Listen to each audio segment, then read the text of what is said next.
خوابیدی؟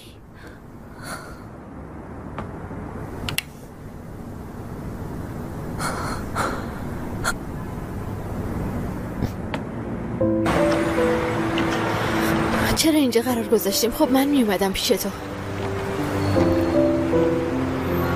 باید این روزا بیشتر مراقب بود،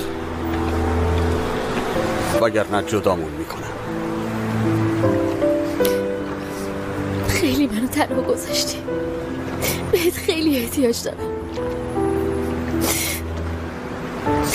انگار قلبم 2 تیکه شده. خیلی دارم اذیت میشم فاتح. کاشکی میتونستم تمام درد و رنجاتو بکشم بیرون. ببین من هستم. قول میدم تو این دنیای لعنتی هیچ وقت تنهات نذارم. قول میدم.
منم جز تو کسی رو ندارم.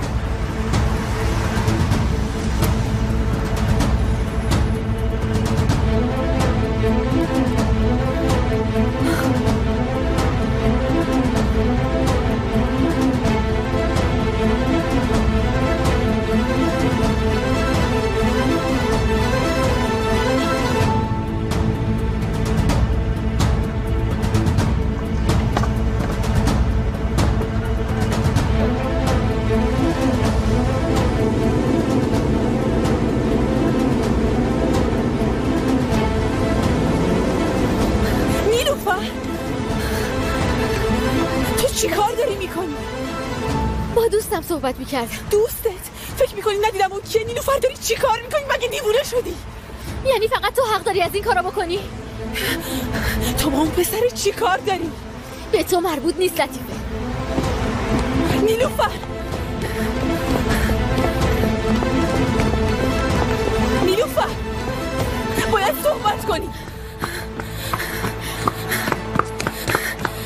نیلوفر گفتم صبر کن. نیلوفر داری کجا میری؟ صبر کن هنوز حرفمون تموم نشده. تو رو خدا راحتم بذار. من تو کارهای تو دخالت نمی کنم. تو چرا دخالت میکنی آخه؟ از کی با این رابطه داری ها؟ جواب بده نیلوفر. تو فضولی نکن دیگه. تو کارهای من دخالت نکن. راحتم بذار. یعنی چی که فضولی نکن؟ من خواهر تو هستم. اون یه روی عوضی روانیه. تازه یادت افتاده که خواهر منی؟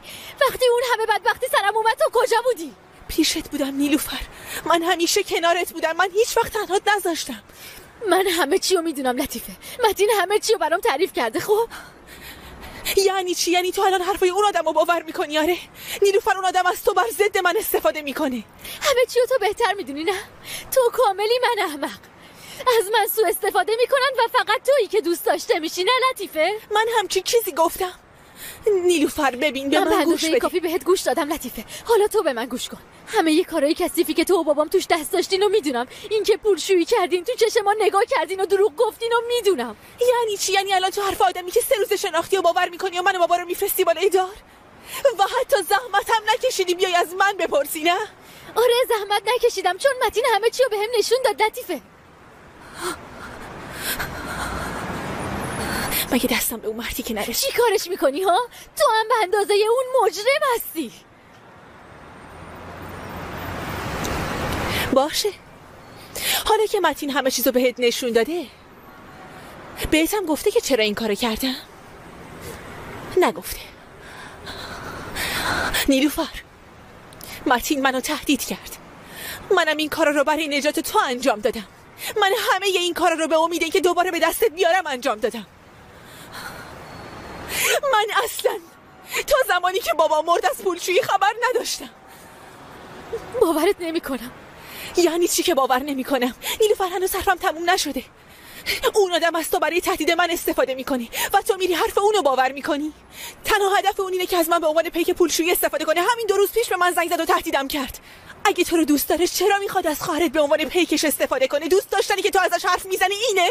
متین منو واقعا دوست داره، حتی از همه شما بیشتر دوست داره. اون هیچ کاری نمیکنه که به من آسیب برسونه. تو هیچ میدونی وقتی منو دزدیدن اگه متین نبود چی میشد؟ اگه متین نبود یه نفر به من تجاوز میکرد.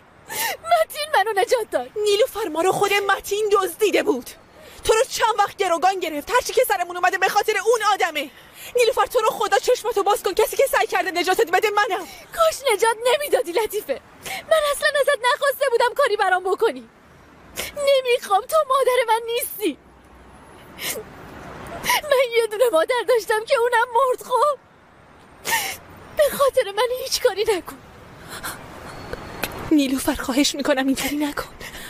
من وسایلمو جمع میکنم و میرم پیش دوست پسرم. حالا که چیزی به اسم خانواده در کار نیست، هر کس سرش به زندگی خودش باشه. راحتم بذار لطیفه. برای رفتن پیش اون آدم باید از رو جنازه من رد بشی. لطیفه، از سر رام برو کنار چون من میرم. نه خیر، نمیری. لطیفه میخوام برم. نه نیلوفر، نمیری. لطیفه برو کنار. نیلوفر،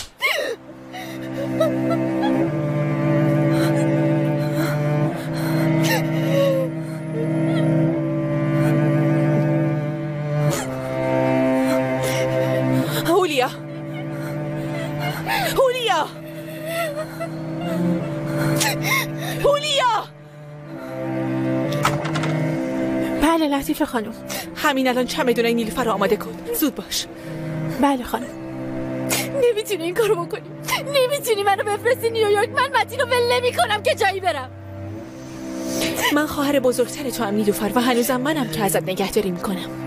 به گردنت حق دارم. من هر چی بگم همون کارو میکنی.